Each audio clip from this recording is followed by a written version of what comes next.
What's up guys, Coach Az. Today I've got a simple one for you. It's a list of 5 things I wish I knew when I started martial arts training. So I've been training in martial arts for around 25 years now, and as I've gone through that, there's certain lessons that I've picked up where I've just thought, man, if I knew this back at the start, if I'd implemented this or understood this earlier on, my journey through martial arts would have been a lot easier. Now, the reality of it is that we're all going to make mistakes and we're all going to learn as we go along. So here I am giving you this information as someone who maybe is further down the line you are in terms of my journey, and hopefully I can stop you making the same mistakes. Now, each of these 5 things might come from a slightly different place. One maybe as a fighter, one as a student, one as a coach. They're things I've picked up along the way. Let's get started. Let's jump straight in with number 1. Number 1 is definitely something I learned as a fighter, and that's that distance management and timing trumps technique. Story time. I went and visited a friend's gym. I like to do this a lot. I go to a lot of different places to train to get different looks, and it started with some mitt work. So we started with partners, pad work, bit of random see it, hit it technique work, and I got partnered with this guy.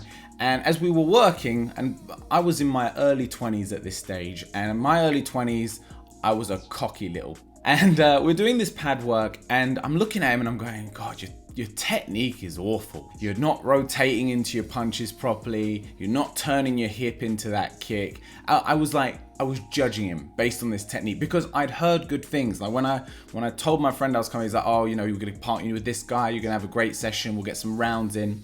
And I thought, this is the guy I've come here for. I was like, whatever. Later on in the day, we pad up and it's time for sparring. And this guy whooped me. Man, did he whoop me. He didn't hurt me. He didn't do no damage, mostly because his technique was trash.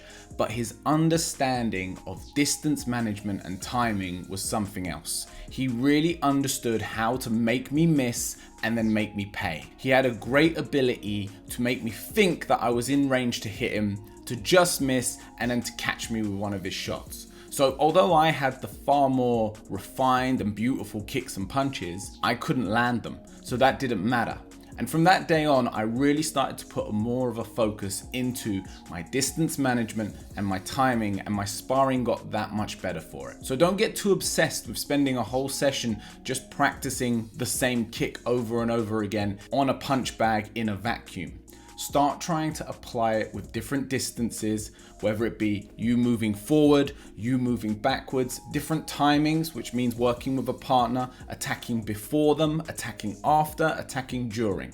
Start working on these elements of the fight game because they're going to elevate you to the next level. Number 2, now this comes from the point of view of both a student and a teacher. You will fall out of love with it at some stage. I can say pretty confidently that this is a universal thing because I remember it happening to me as a student. I was training for years, I loved it, it's all I wanted to do. And then one day, I just didn't want to go. I just didn't fancy it anymore. I didn't enjoy it. I wasn't enjoying training. It all became a bit of a chore, and I actually ended up taking a little bit of a break, which maybe I'll discuss all of the history behind that sometime in the future. And I thought that was just me. I thought, I just went through a phase. I came back to it. I love it again. I have done for a very long time. But as a coach, I've actually witnessed this again and again and again with students where they're in it, they're loving it, they're at training every week, they're at every single session, and then suddenly, for no apparent reason, they disappear. And then, out of nowhere, out of the ether, they reappear, they just come back to training. And of course, I welcome people back with open arms, and at some point you ask, what happened? Where have you been for that time?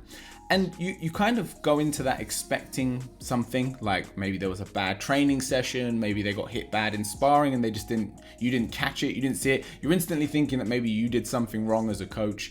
And then it turns out that it was exactly what happened to me.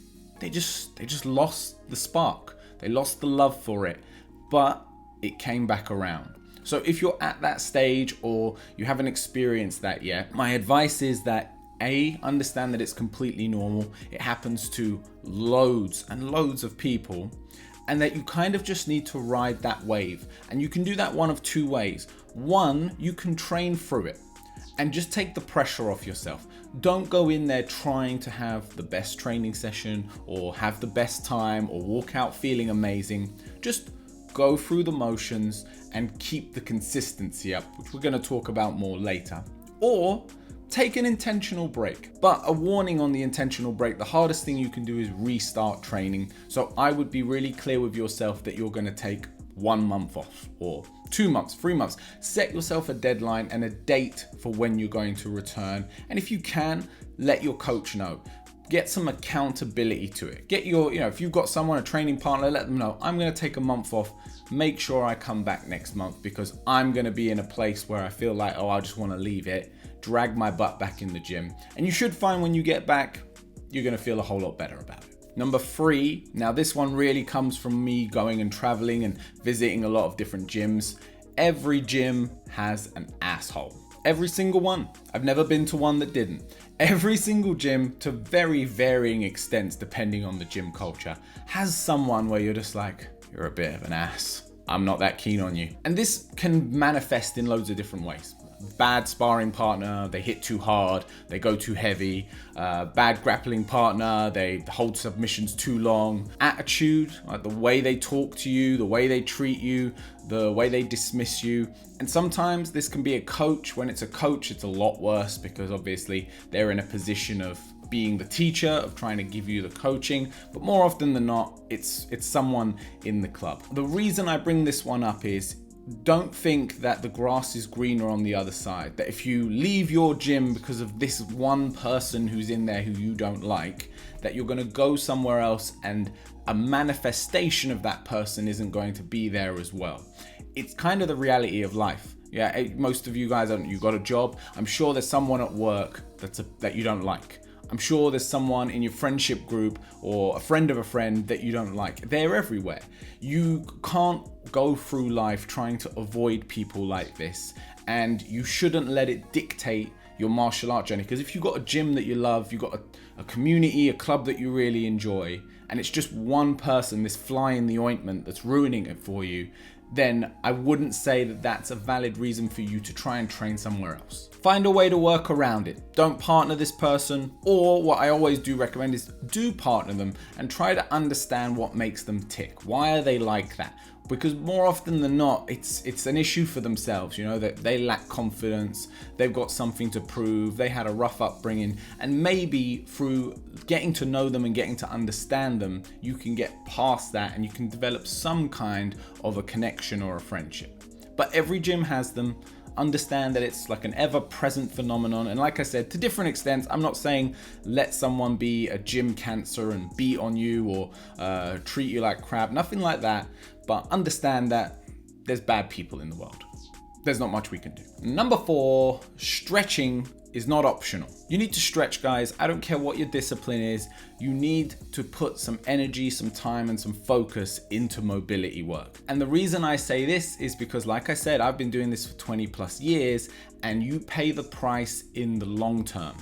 If you're in your teens, if you're in your 20s, you might feel like you can get away with it. But I guarantee you, as you get into your 30s and 40s and you want to continue training into your later years, stretching becomes invaluable.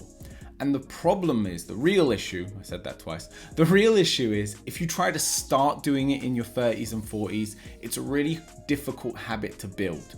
Because you've not been doing it for 20 years, you don't even associate it with your martial arts training. You associate warm up, training, go home. You haven't programmed in this little bit of time, this 5-10 minutes at the beginning and at the end of training to put in some work on looking after your mobility. So when you get into your 30s and 40s, with all the best intentions, you start stretching, but like any new habit, it's hard to make it stick. So maybe you do it for a few weeks and then you start letting it drop.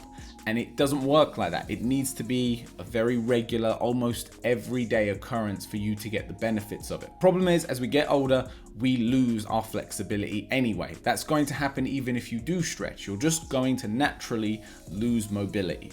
And it's fine to an extent, you don't need to be getting the splits at 60, but you still want to be able to function and move through your sport.